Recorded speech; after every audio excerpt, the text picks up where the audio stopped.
so let me share my screen first. And hopefully you'll be looking at it now. As Alessandro said, you can see it, right? Yeah, and it's working, right? Yeah, okay. So as Alessandro said, this will become available to you guys, so don't worry about taking notes or anything like that. Just, listen to me and hopefully participate a bit, because I can't talk for 45 minutes.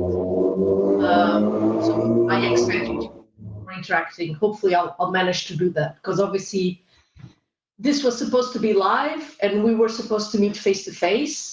But obviously, because what's happening, it's now online, so it's a bit harder to kind of make this of a more participatory nature, but I will try, so bear with me. The other thing is I might move around as well, because I can't stand still for long, so bear with me as well. So if you stop seeing my face, it's because I'm moving around the room. Anyway, so today the session is all about, and I've changed a bit the title, you'll notice that. It's all about co-producing and assessing user needs. And I'll go through some of these key concepts with you guys in the next few slides. But I would just like to remind you that my background is in social sciences. So I'm not a climatologist. I'm not into the natural sciences. I'm more on the social sciences. But my experience and my background is pretty much working in a number of different research projects and consultancy projects as well, related to climate services. So I very much work on this area 24/7. But again, my contribution is more from the social sciences, so I'm more on the side of how to think about the processes of co-producing these kind of services with the users, with the climate scientists as well. So this is what I will be talking a bit about today, and hopefully you'll find it interesting. Also, this is quite participatory, so feel free to ask questions, and I have put some slides for addressing specific questions for you that you might have, but feel free to raise your hand and let me know. And I'm hoping Masi will help me manage this, because I can't be presenting something and taking notes of who's asking what. Anyway, the first presentation is all about climate services. Why do we need them? How we think about this co-production process that it's nowadays a buzzword. Everyone is talking about it, particularly in this area. Also, very importantly, what can go wrong, right? Because we were talking about complex systems, complex teams, different expertise, different expectations. So there's a lot of things that can go wrong. And then I'll go into more the specifics of how we go about assessing user needs, which is a smaller component of this whole co-production process. And then some final remarks.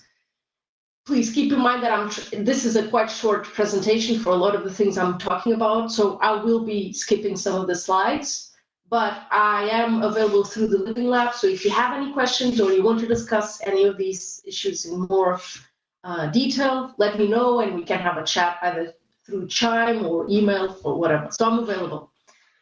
And then after this presentation, I will talk a bit more about specifically how we assessed user needs in the context of the MedGold pilot services. And that will be just a few slides towards the end. So in terms of climate services, what are climate services then? And this would be the first question. And I know we're all probably still half asleep, if you're like me, but I would like to hear from you guys. What do you think are climate services? And please, just tell me the first thing that comes to your mind. There's no right or wrongs here. And I don't expect people involved in the Living Lab organization respond to this, because they should know what it is, what they are. Hello, people? Help me out. Give me something, or should I start asking? Huh? Hi, Marta. I can imagine that climate services, well, what I think is just interested parties that want to know what the future climate is going to be like, and they want someone to tell them. Okay, that's good. Thanks. Oops, sorry, I opened the wrong. Who else? Yes, so I think some services that produce a good do rely on the climate, and agriculture is a very straightforward example, and therefore any kind of information in due time with regards to the climate is considered a service that will provide good to a stakeholder. Okay, thanks, Rayesh. Anyone else wants to contribute? Yes, I think we are now talking about climate service as perhaps a difference to meteorological service, which is the traditional, I think, way in which meteorological data are conveyed into their agricultural users. So I'm talking of agriculture, of course. So I think what is interesting for us, for this group, is maybe to understand what are the difference between the climatic information with respect to the meteorological information, which is the one to which farmers are used. So this means that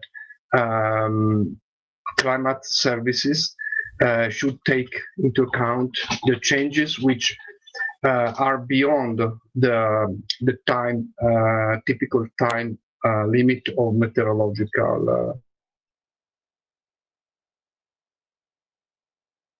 Ooh, we lost you, Emmanuel. Okay, I'll this is, I think, the important point. Okay, thanks. Okay, Excuse me, I haven't understood. Yeah. Sorry, go for it.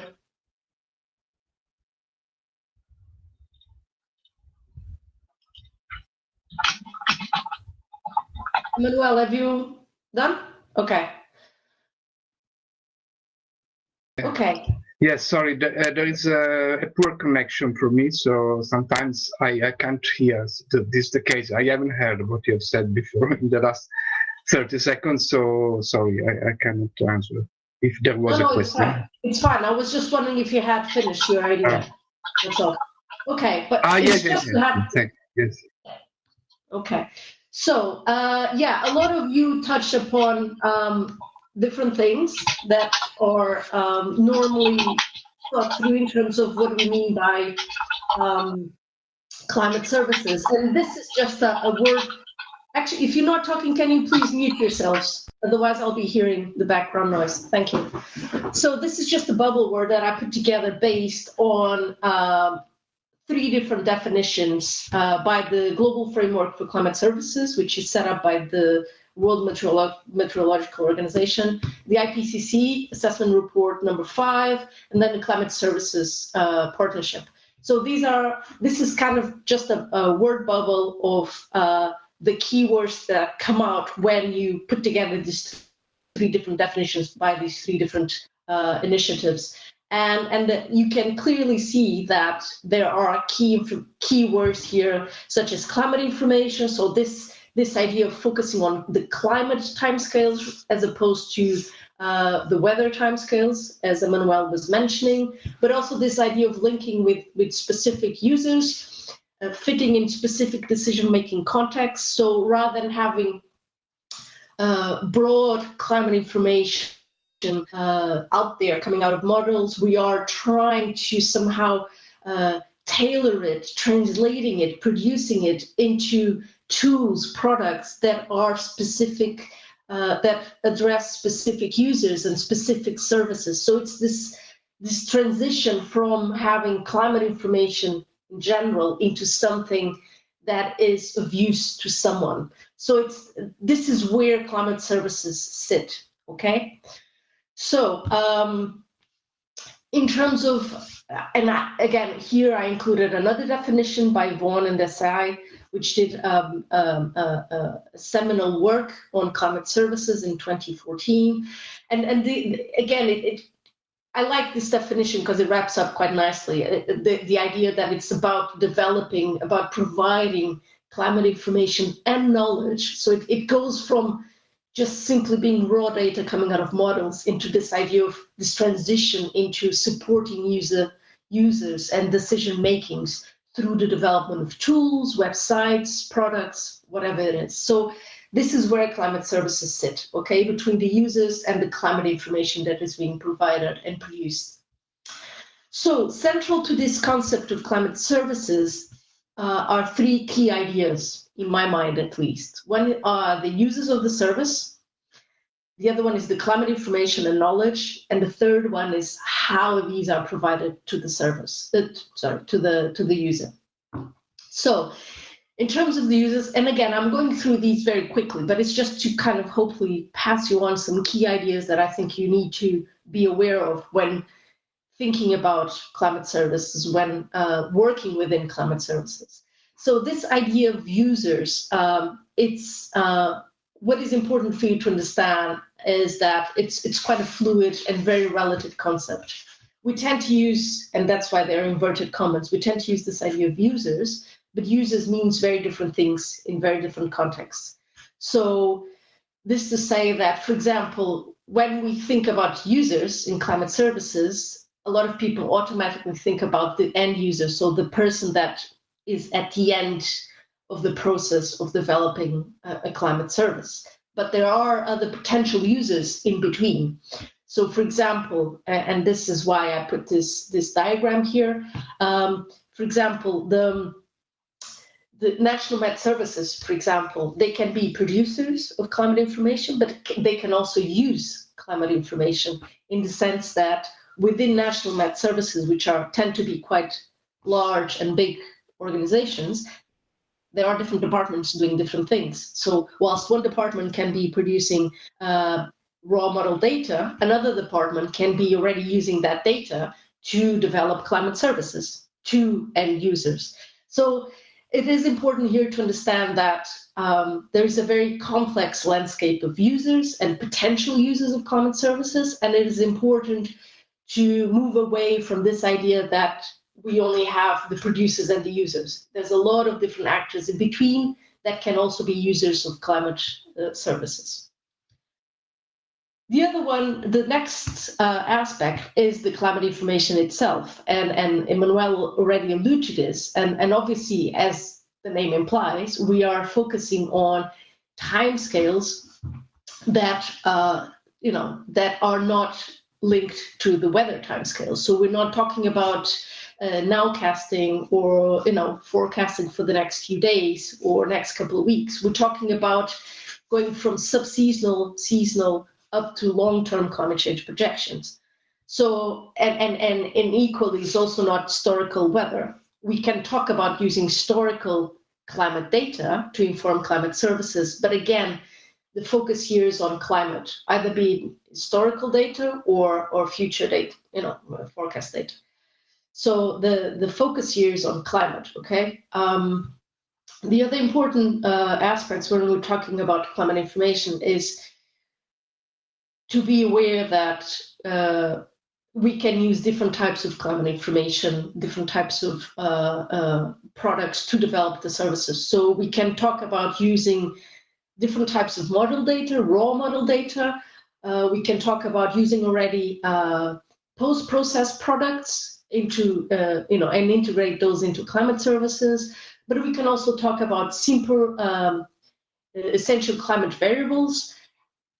And also equally, we can also talk about climate service that is developing very complex indices by aggregating climate data with a bunch of other types of information, like, for example, agriculture information. So it is important to understand that there's also a spectrum and a variety of different climate information and knowledge that can be used to feed into climate services. Similarly, the provision. We can be talking about different contexts, we can be talking about different types of provision. And these are important to understand because they will affect how you operate, how you develop, and how you work within the climate service that you are working on. So for example, if you are developing prototype pilot services within a research project context, as in the MedGold project, that will be very different from developing operational climate services that are being produced and delivered to specific users on a ongoing basis. So the settings are very different, the expectations are very different, as well as the resources. Sorry? No? Sorry, who was talking? Anything to me? No? Okay. Sorry, if you're not talking or if you don't want to make questions, don't please mute, otherwise I get confused. This is okay. So, but equally, if the products are if the climate services are developed, in a commercially setting, so if the end user requests for a specific climate service to be developed and they're paying for it, is very different from a climate service that, for example, is being provided by a National Met Service website, for example, and everyone can access it very freely. So there's differences there that need to be considered in terms of how we think about developing the climate services and how we go about doing it. So why this need for, I'm just going to close the cameras because it's annoying me. So why this need for climate services? And I think this is important for us to understand, because the concept of climate services was, I think it was firstly operationalized back in 2009, so basically 10 years ago. And this was brought in by a large conference set up by the WMO and other initiatives working in climate and adaptation research. And so this was how it was operationalized in terms of as a concept. But the need for this, why this need for climate services emerged, is linked to a different number of reasons. And these are explored in the more academic literature, which I invited you to go and look at it, which is very interesting. But the key ideas of why this was required is linked to a few ideas. One of them, and the main one, is that excuse me, there was a recognition by actors involved in the production and the use of climate information that there wasn't a clear link between the production of climate science and how that information, how that science was being used on the ground. So there was a mismatch between what was being produced and how it was being used. So they very quickly realized that it wasn't just simply a matter of producing good quality climate science, that something else was required to make it usable to the people on the ground, to the sectors and the organizations operating on the ground. And that's within that recognition of that gap that climate services emerge. So the need to bridge the production of climate sciences and how it's being used on the ground. And a way of addressing this gap was through thinking about new ways of producing knowledge, what we call Mode 2 Mode 2 science production, which is different from Mode 1 in the sense of that it aims to bring the integration of different kinds of knowledge into the science production. And specifically in terms of climate services, this means the integration, the inclusion of the knowledge of those that are going to be using the climate service, the climate information, into the production of science as a way of increasing the credibility, the legitimacy and saliency of those processes of science production, but also to increase the use of that science. So, and that's where the idea of co-production comes from. Okay, it's this need of integrating different types of knowledge into the way the science is produced, which in terms of climate services means pretty much bringing all the different actors involved. So from the producers, the users, but also what I call the in-betweeners, which is the different actors, organizations that operate between the two into this process of developing climate services. Okay. And this idea of co-production, which I'll talk a bit more about in the coming slides, it's all about collaboration. It's all about ongoing interactions. It's all about feedback loops to allow this process of developing the climate services to become more interactive, more iterative as well. So in this context, climate services need to be recognized as an applied science. It's not about basic research. It's not about developing the theoretical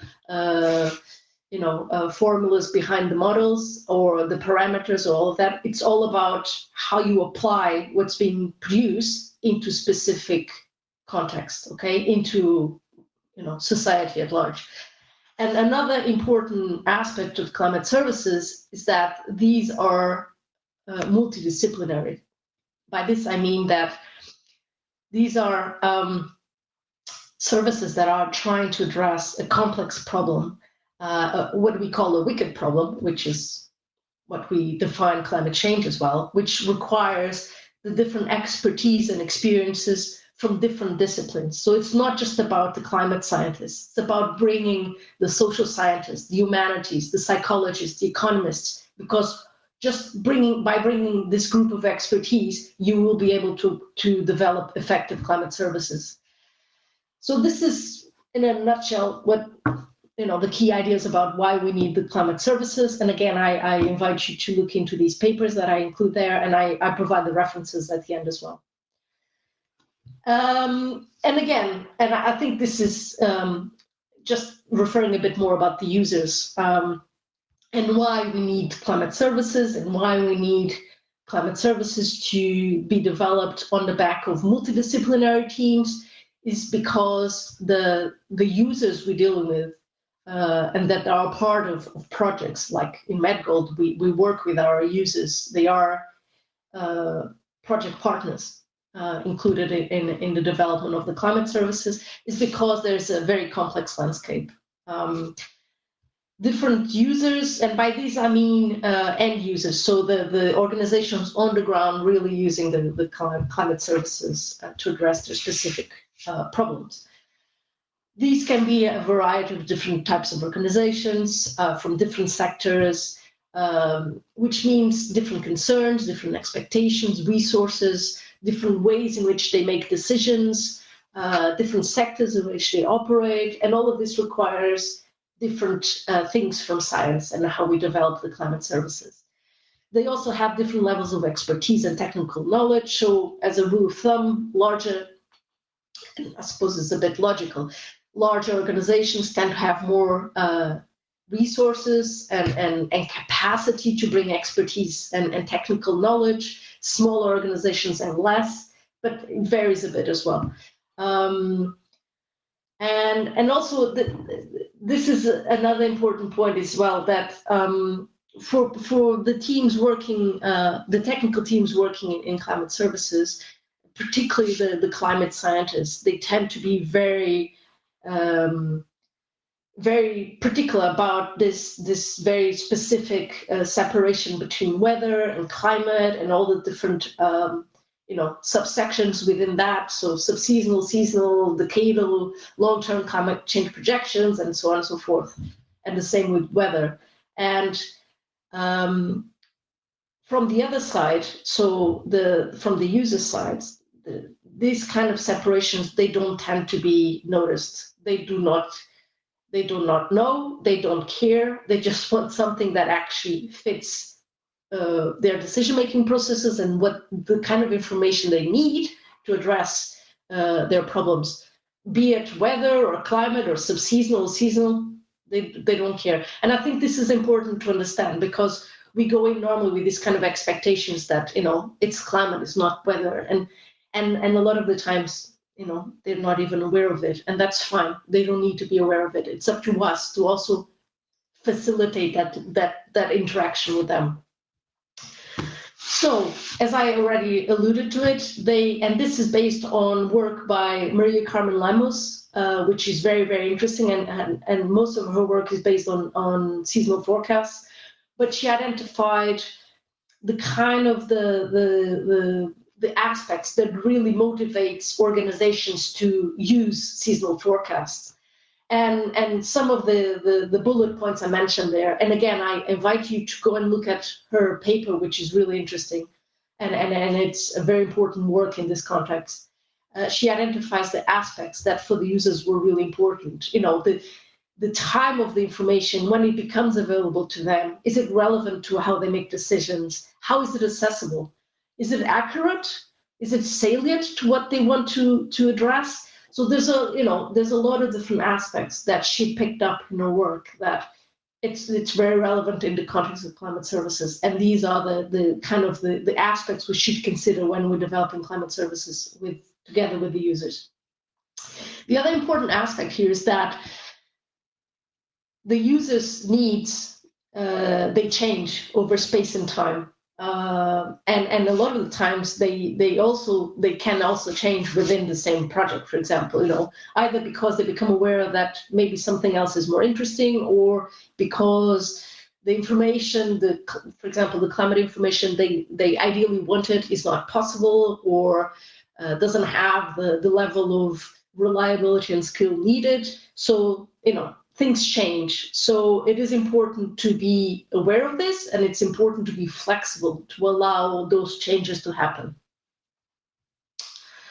And this is just an example of some work we did in the Oporius project, which was one of I think Carlo Bontempo mentioned it last week, which was a project led by him actually on seasonal forecasts in Europe.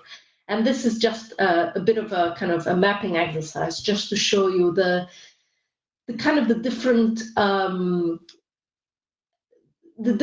potential uses of weather and climate information across different sectors, and how they think about how they plan their activities, and the kind of the time scales of the kind of different types of weather and climate information that would be useful for them in terms of informing and supporting their operations and activities.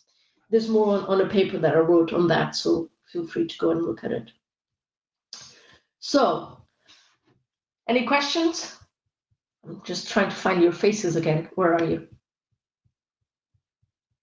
Hello? Anyone there? Yes, Marta. We are with you. Thanks. It's just because everybody's so muted. I don't. Anyway, any questions, or can I move on? I'll move on because we're still quite a bit away. So, and I'm conscious of time. Okay, so co-producing climate service. What do we mean by co-production? It means different things to different people. And if you want to know more about co-production on climate change research, there's that paper at the bottom by Scott Bremer from 2017, which does a wonderful work of understanding the different types of co-production that exists in climate change research. So if you want to know more about this, go and see his paper because it's great. But in a nutshell, co-production means it's basically different types of methodological approaches that aims to bring together the different actors involved in this process of developing climate services. So there's a recognition of those who produce and provide weather and climate information, in this case just climate information, and those that use it, and then everyone else in between. And this comes from a report from Carter et al., which is based on the WISER program developed in Africa, and it's quite interesting. It's kind of almost a practical guide on how to do co-production in climate services. And there are different there's a spectrum of the different levels of co-production that you can do in a project. And a project or developing a climate service. So you can go from the very kind of broad brush, just engaging with the users every so often, which is more on the consultative side of it, down to the immersive approach, which is very iterative, very flexible, which is what we're trying to do in MedGold. Successful to different extents because things change and things happen. But it's not always easy to pursue this effectively. And I wrote a paper with Carlo a bit that alludes a bit on this. And again, feel free to go and have a look at it. But the important idea here is that co-production is about how we bring together these people, how we make them work in a way that allows for us to develop the most effective climate services that we can develop in the context of what we need to do. So why co-produce again? And this is based on my experience across different projects. Have a look at this later on. I'm just going to touch upon a couple of points here. One is, and again, alludes to the idea of why we need to do climate services and the co-production aspects of it, bringing them together, is to be able to include their knowledge and expertise. The end users organizations of our climate services are the experts on their context and where the information, the climate information and services need to fit. So they should be included in this co-production process. It is important for them to be included as well, and to do this in a co-production mode so we can best understand their information needs as well. But also in terms of testing and co-evaluating the climate services as we move along the development stages. And again, ultimately, the goal is to improve the usability of the services by the users. So if we aim to bring the different actors, the different users into the process, the better chances we have of improving that usability. So how can we do this? How can we co-produce? There's a number of different, almost like ticking boxes that we should make sure and be aware of that we need to allow for this. Some of these are common sense, but it's always good to emphasize. One is that obviously we need a lot of time to do these processes. And I think the next slide is about an example of this. It takes time to co-produce because it takes commitment, it takes time of people's very busy agendas, it takes resources to do this, it takes expertise to engage and co-produce this using different disciplines. For example, in MedGold, and I'll talk a bit more later on, but we have a team of different experts, and it's not just about climate scientists. It's also about social sciences. It's also about economists. There's a range of different disciplines that we're bringing into. But it's also, this co-production also requires flexibility and adaptability. Things change, things go wrong.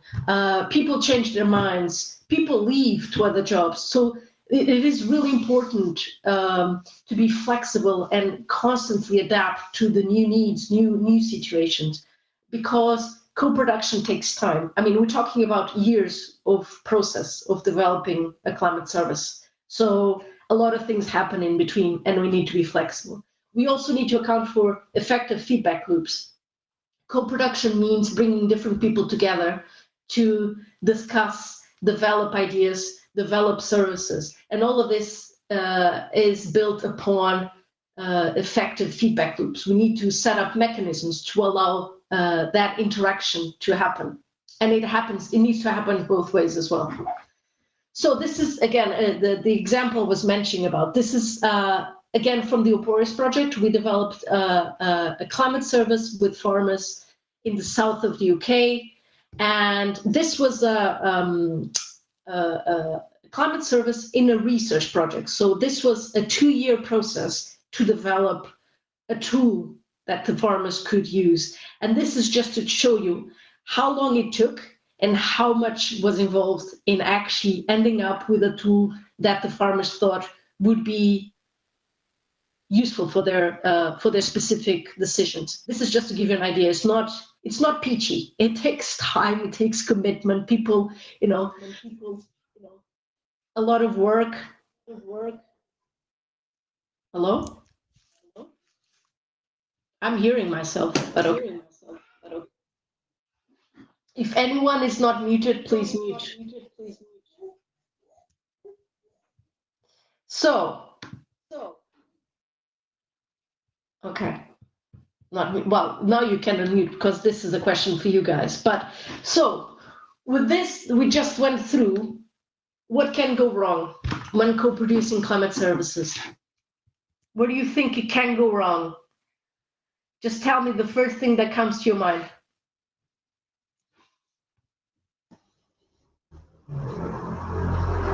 Paula, Antonio? We are muted. Sorry, do you want to? Now you can talk.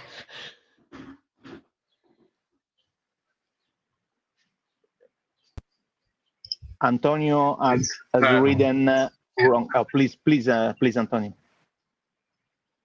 Oh, Emanuele, please. No. So I think the first thing that I think of with possible failure of this process is that there are maybe higher expectations from the users than what is really conceivable, and they think that climate service can give them more information than is possible, with perhaps more detail than is possible, and so their needs are written on the chart, but they are not realized, or they're not really feasible from the climate service point of view. Okay. Anyone else wants to? In the chat, Antonio. In the chat, Marta Antonio Rafael has written wrong feedback, bad communication between the producer and end users. Yeah. Yes. Let me just check. God, this is full on. Yeah, I'm not muted. Okay. Sorry. Just making sure. Okay. Yeah. So you guys already alluded to a couple of aspects. One is the language, the terminology. As I mentioned before, climate services are applied research, normally pursued with multidisciplinary teams. So different disciplinary backgrounds require, means different experiences, different ways of learning things, different ways of looking at things, different ways of using certain words and concepts. So it is important for us to be aware of that. We should not assume that we know what other people are talking about. So always question, there are key concepts that are normally charged with different meanings depending on where you come from in terms of your background. There's also complex language in terms of scientific terms.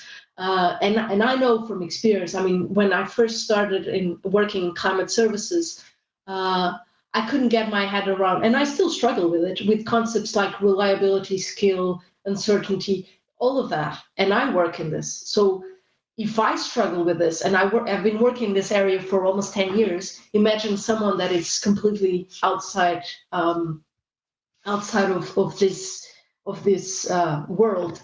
Having said that, we should also not be patronizing. So, because obviously we are experts in some things, other people are experts on other things. So it's how you come together and make it work. Another thing I would like to say as well is this idea of the scientific rigor versus the usability of the services and the information being provided. And this, again, is something that I've experienced firsthand through different projects, but a lot of the times it tends to happen that at a point there is a bit of a tension between what the climate scientists think it's rigorous enough or credible enough and legitimate in terms of the scientific standards they're accustomed to versus what the user actually need. So that there's sometimes a tensioning there, and it is important to recognize that tension and make it work both ways. So it a lot of the times means coming together and discussing, pinning down ideas, and be flexible about how you're going to compromise in terms of the service you're developing. So that's important as well. And then there's also other issues about capacity, knowledge, resources, which all can limit how you go about developing the climate services. And it can also be a drawback in terms of how you produce it. I'll leave it there. Again, I'm happy to come back to this if you guys want to go for it, but I'm just conscious of time. So in terms of assessing user needs, and very quickly, this is a small, not a small, but it's a part of this co-production process. So the co-production process is something that ideally should be present across all stages of developing the climate services. assessing user needs is normally is normally done at the beginning of the development. It doesn't mean we won't be back to kind of assessing further needs as we move along, but it's normally one of the first steps we tend to do. And this is because we need to understand the context in which we're going to develop the climate service for. So if we're trying to develop something that is usable for a specific organization or a specific group of users, we need to understand how they operate, what kind of information they already use, what kind of vulnerabilities they have, how they run their activities, how they think this information and services will feed into their decision-making processes, who's going to use it, how, when. So there's a whole bunch of different questions that need to be asked at the beginning before we even start developing the service, before we, to kind of stop assuming that we know what they need and actually go to them and ask them what they think they need. And sometimes they don't know what they need, and it takes time as well. So it's a process again, but it's kind of having an overview of how they operate, what kind of information they need, what they already use, what kind of expertise they have as well to use it, those services or not. All of this will feed into how we start developing the services. And Sharon has 2014 has a report on this, which is a good starting point to help you think about these things. There's different methods and this is methods for both engaging, but also assessing their needs. So you can use this for engage with users through time in the co-production process, but also to assess their information needs. And I just include, there's other methods. These are just 3 of the usual methods we tend to use. And there's some pros and cons in all of them. There's also different ways of applying them, and also different ways of deciding on which ones are best. They're not mutually exclusive. A lot of times we use different ones at different points in the process. And I'll let you work through them. But I think what is important here is that the type of engagement, and this comes back to that spectrum of the co-production I was talking about. So obviously, if you have a very light touch co-production approach, as opposed to a very interactive and very full-on interaction with users, that will also affect the kind of methods you want to use, because they depend on different times and budget that you have, but also in terms of the expertise available to produce these methods. These are not, it requires some knowledge on how to effectively apply these methods as well, and hence the need for social sciences in these kind of projects. But it also depends on the type of engagement we want to have. Again, is it just a one-off interaction with the users, or is it an ongoing process, and how you want to bring the different methods together. It's just some photos of workshops that we've done before, just to, be different. Anyway, final remarks on this presentation, because then I will quickly go through what we've done in MedGold in terms of assessing user needs. Final remarks. So co-production, important concept, but also important approach in terms of pursuing effective co-production of climate services, with a view of actually making it most usable to the users. This co-production process also allows other benefits. So, for example, you forge collaborations with the other organizations, you build trust between the teams, and so on and so forth. So it's not just about developing the best climate services we can to what the users required, but it also brings other added benefits to it, which is always good. It requires a multidisciplinary team, as I mentioned before, but it also requires resources in terms of time, budget available. Iteration, flexibility, and adaptability are also really important, particularly when you're pursuing processes of co-production, to allow that kind of interaction between the different actors to happen. There's also intermediary organizations that can also help bridge gaps between the producers and the users. What else? Yeah, the level of co-production as well. That's also, it depends on the context. If it's, or it depends on available resources, the purpose of the service. So if the service is being developed in a commercial setting, on a research project setting, if there's interest in being involved as well, if we can also demonstrate the added value to the user as well. They are not coming into a research project without understanding how they can gain from that process as well. And I think that's important to understand. But also the trust between the different people. A lot of the times, for example, in research projects, we get to know each other and then we continue working across different projects as well, because there's a level of trust there as well already. But again, be aware of pitfalls. You know, it's very easy for things to go wrong.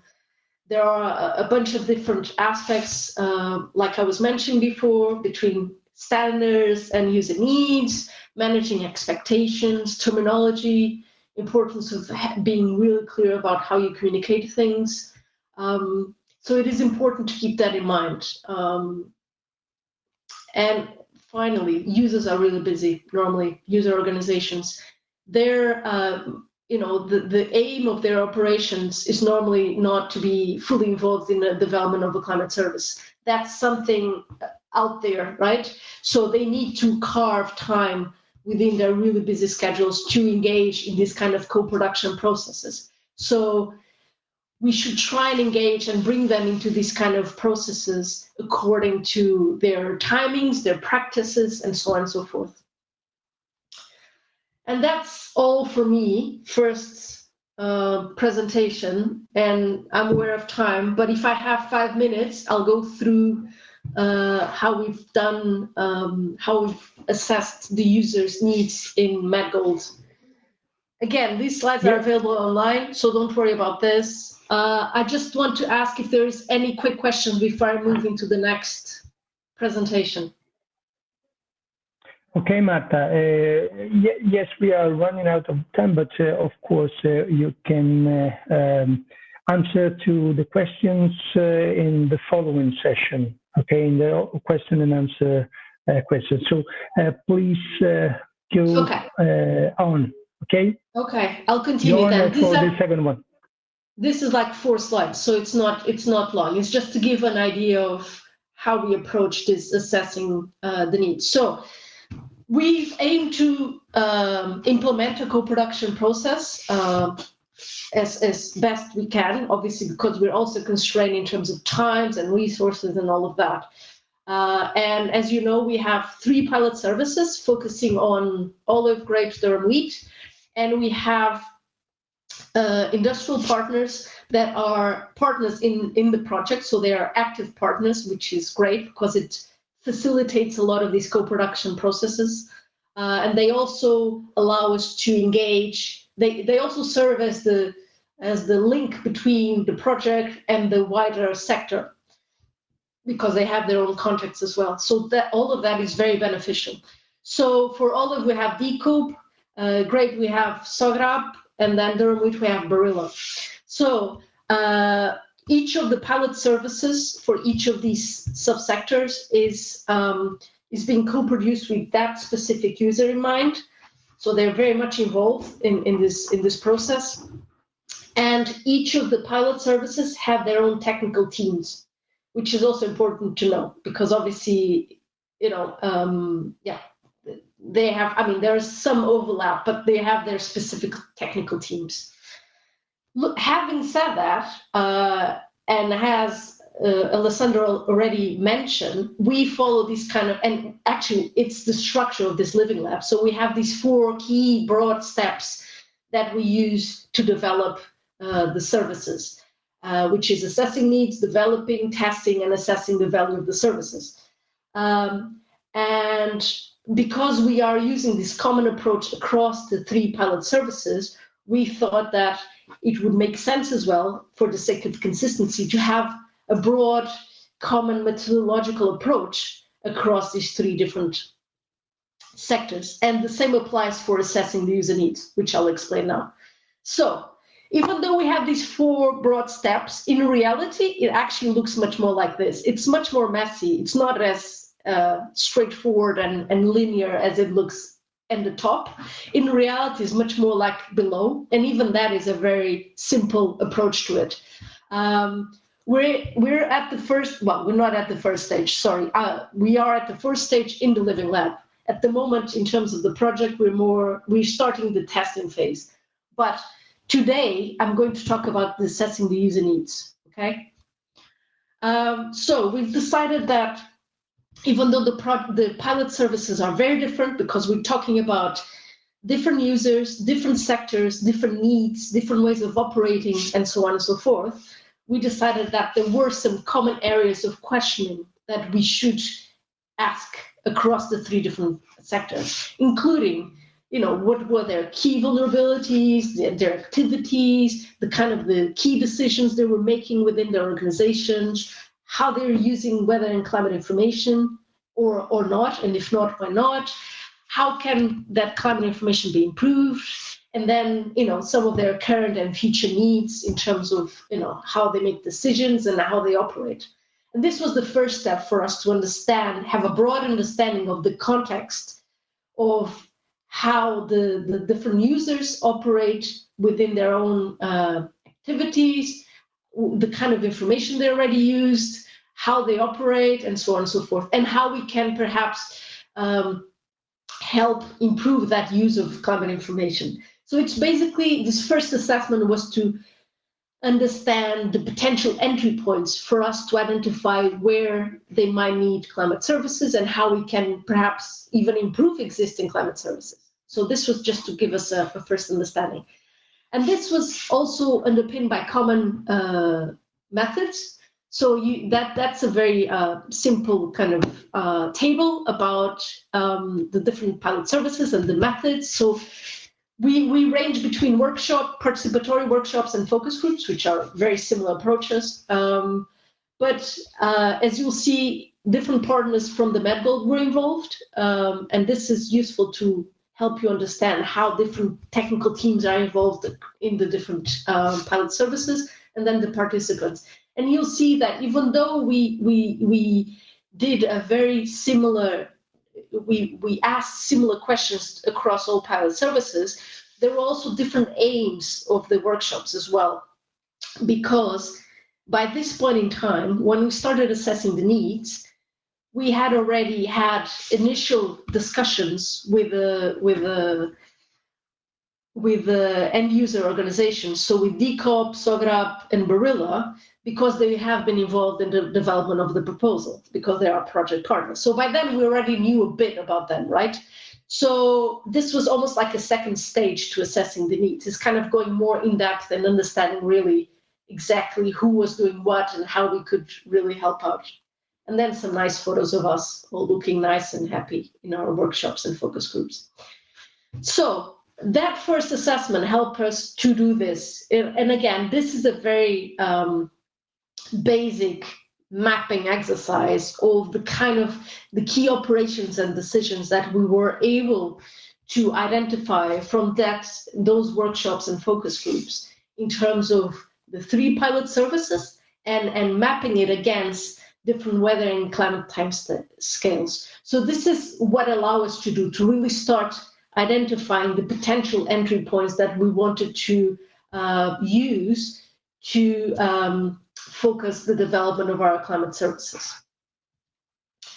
And it is important to say as well that this first stage of assessment was also complemented by other activities. It wasn't just about talking with users. There's also other ongoing activities within the MedGold project, such as, for example, there was a review of literature on those sectors, on critical decisions and key information needs on the olive, grape, and durum wheat. So we besides talking with our end users, we also looked into the literature to learn from what others have done across Europe. But we also did a mapping of the regulations and institutions in terms of these sectors and a market analysis. We also look into the technical capabilities in terms of climate data sets and skill across different initiatives, projects, and data sets in Europe.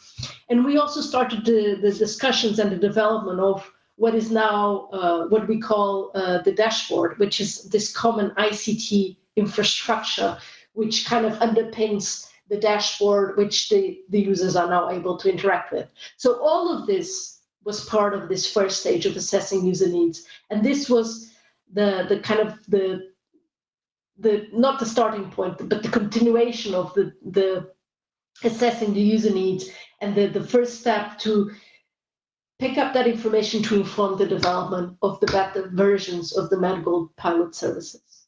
So following from this, we develop the services, which will be the focus of next week's talks. So I'll leave it here. Okay, thank you. And any questions now or later on?